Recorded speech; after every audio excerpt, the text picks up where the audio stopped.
Right now I want to talk to you a little about your small ladder usage around the house and getting some of the top of your windows safely done.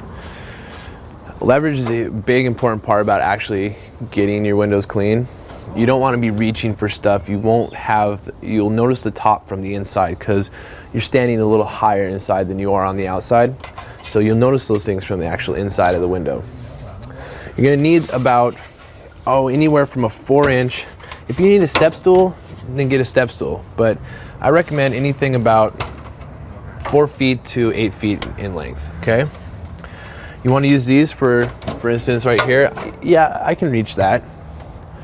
But am I going to get that clean at the not? So I want to use a ladder like this. It's very light, very easy to hang around with. And you're going to set it, make sure it's, ladder safety, I can't stress to you how important ladder safety actually is.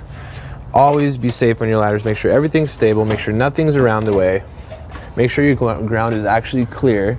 You got a flat ground, and if you don't have flat ground, I'll talk to you a little bit more about overcoming that later on.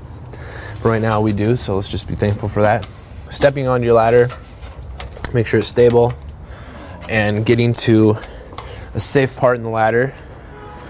If you feel you need a spotter, get a spotter. Don't take any chances. Get into a safe part on the ladder where you have a nice leverage on your window. You want to be personal with the window. You want to get close to your window. A lot of misconception is those spray window things where you're spraying from down and it's really easy, No. Up close and personal with your window is how you want to do it, okay? Get to your window.